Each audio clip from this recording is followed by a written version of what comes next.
You're talking about small caps being undesirable, but many people may be running SIPs. So what is your recommendation to them? Be specific what they should do with the client's money. See, there's nothing wrong with SIPs. People should be genuinely 20 years. No, is there something they can do to protect the money already invested? Because people may invest it 3-4 years and some profits may still be there before it goes out. What should they do? I don't know whether people recognize the risk of SIPs properly. If market drops 20%, all your accumulated returns drop 20%. So I think that people are not understanding. So that's why I believe that an SIP in a diversified equity fund sometimes is much safer.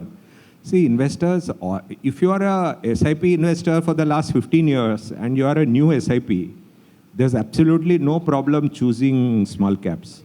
But if you are an old SIP investor, if you are a new SIP investor, the first SIP, if you are giving is small cap, and that small caps fall 20%, will that investor understand? People have started to assume SIP is an FD. SIP is not an FD. So the first SIP has to be in a diversified equity fund. And people have now started to think that SIP is an FD. SIP is not an FD. Okay, now I'm going to ask another question. I find that people have SIP only in one category of funds, one theme or one category, like only small caps, 3-4 small cap funds or only large cap. So do you think that there is a need to have an allocation within SIPs? See, that is not very clear. See, it's a question of whether what you do in one, in my opinion, in the first cycle, being more defensive is good for every investor. Once you have seen one bull and bear market cycle, after that you can do what you want. Most investors in India have not seen any bear market. After 2012, people have not seen a bear market. Most fund managers in India have not seen a redemption cycle. When I tell most of my colleagues, they don't know how to handle a redemption cycle. Most of the fund managers in India today don't know how to handle a redemption cycle.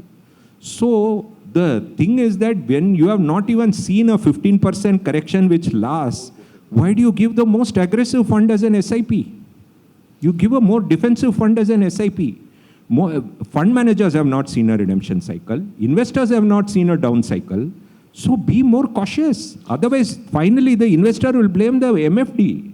It is not the problem of the fund. The fund manager will say, like what happened in 2020 in credit risk, you knew that you invested in a credit risk. It was the distributor's mistake that he called the investor and made them invest in credit risk. Like that, the investor will say, the distributor knew very well in credit risk that the risk was there in credit risk. If you had invested in a liquid fund, what was the risk? There was no risk in a liquid fund. So when the investor invested in a credit risk, he knew that the risk was there. The distributor knew that the risk was there. So can we say that today the biggest task before the distributor is to keep the investor out of trouble? That's what you're paid for. See, first. I'm saying that there is something called a sophisticated investor. There is something called a first cycle investor. There is someone called a second cycle investor. There is someone called a third cycle investor. Anyone who has been investing in mutual funds from 90s is a fourth cycle investor. Anyone who has been investing after 2011 is a first cycle investor. A first cycle investor has to be given careful products. A person who has seen 2008 and onwards is a second cycle investor. A second cycle investor can be given more aggressive products.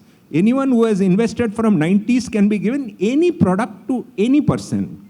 So the person who is invested from 90s can be given anything. The person who is invested after 2012 cannot be given anything because that person thinks that equity mutual funds are a completely safe product.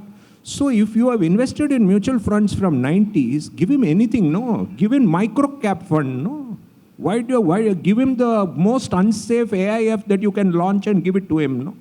But a person who has started to invest from 2012, who has not even seen market corrections, why do you give him the most aggressive product on earth? Now I'm going to ask you about a product which is not aggressive, which you have been little early to the party, that is debt. So you have been quite early to the party, I have noticed.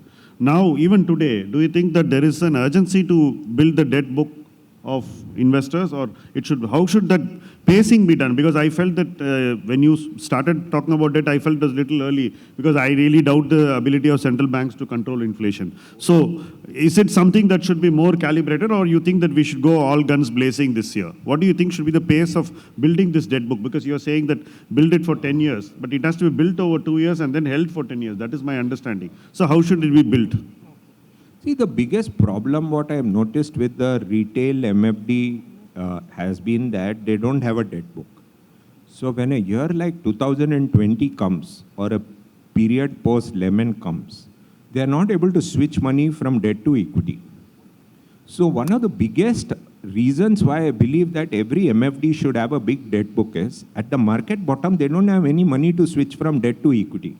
Imagine, in March 2020, you had 50 rupees in debt and 50 rupees in equity. At least you can go to that investor and say, you have 50 rupees in debt. Why don't you shift 10 rupees from debt to equity? If you have nothing in debt and you have 100% in equity, how will you switch money from equity to equity? You will not make money due to that. So sometimes the benefit of having 50 rupees in debt is, you can cajole that customer and say, equity has fallen 20%. Move 10% from debt to equity. So I think more than the return of debt, it is the reason that the business of the MFD improves and the ability to switch from debt to equity increases. Thank you, Naren. We are run out of time, and thank you very much for the fireside.